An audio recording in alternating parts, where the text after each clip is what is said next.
আসসালামু আলাইকুম প্রিয় ভিউয়ার্স, কৃষিজের অন্তরে ইউটিউব চ্যানেলের পক্ষ থেকে জানাচ্ছি আন্তরিক প্রীতি ও শুভেচ্ছা। আসলে আজকে আমি জানাবো ভেড়া কেন পালবেন আর ভেড়া পাললে কি রকম সুবিধা পাবেন সেটা বলবো। আপনি যদি ভেড়া লালন পালন করেন সেক্ষেত্রে আপনারা যদি চারণভূমি কম থাকে সেক্ষেত্রে আপনি ভেড়া লালন পালন করতে পারবেন। আর একটা ভেড়া মানে দেশি ভেড়া বা দেশি জাতের যে ক্রসগুলো আসে এইগুলা বছরে মিনিমাম 2বার বাচ্চা দেয়। কোনো ভেড়া বছরে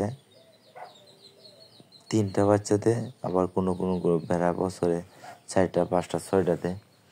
তো আসলে সর্বনিম্ন আপনি 3টা বাচ্চা পাইবেন ইনশাল্লাহ। তো মোটামুটি বাচ্চা উৎপাদনের দিক থেকেও দেশি ভেড়াগুলো ভালো, আর ওদের গ্রোথ ভালো। আর মনে করেন যেই মাঠে গরু ছাগল মানে খায়া ফ্যাট নাও করতে পারবো, ওই মাঠে যদি আপনি ভেড়া সরান, ভেড়াগুলা মানে একবারে খায়া ভরপুর পেট ভরে ফেলবে।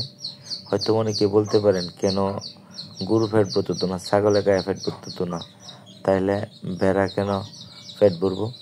আসলে ভেড়ার কিন্তু প্রচুর পরিমাণ রুচি, মানে ওদের খাওয়ার অনেক অনেক রুচি, যার কারণে অল্প ঘাস থাকলেও ওরা খায়া ফ্যাট ভরতে পারে। আর অল্প ঘাস খাইলে হয়তো বা মানে গরু খায়া ফ্যাট ভরতে পারে না, ছাগলে খায়া ফ্যাট ভরতে পারে না, আর ভেড়াগুলো ঠিকই ফ্যাট ভরে, কারণ ওরা অনেক গভীর থেকে খাইতে পারে কামড়ায়। আরেকটা বিষয় হলো, যদি মেঘ বৃষ্টি হয় সেই সময় হয়তো ছাগল মাঠে যাইব না, মেঘ বৃষ্টিতে ছাগল খাইব না। আর দেখেন আজকে সারাদিন বৃষ্টি ছিল, তখন সন্ধ্যার সময় নিয়ে গেছি, তারপরেও মাসাল্লাহ মাঠে মানে ভেড়াগুলা খায়া ফ্যাট ভরছে বৃষ্টি হওয়ার পরে। তো আসলে ভেড়ার কিন্তু রোগ বালাই কম হয়, ভেড়ার শুধু একটা রোগই হয়, সেটা হইল আপনার এই যে কৃমির অ্যাটাকটা করে, আর যার কারণে পাতলা পায়খানা করে। মানে আপনার যদি চারণভূমি থাকে আর ঘাস থাকে তাহলে আপনি ভেড়া নিঃসন্দেহে পালন করতে পারেন, অবশ্যই এটা লাভজনক। আর একটা বিষয় হইল ছাগল পালন করতে গেলে মিনিমাম 100 গ্রাম বা 150 গ্রাম দানাদার খাবার দেওয়ার প্রয়োজন হবে।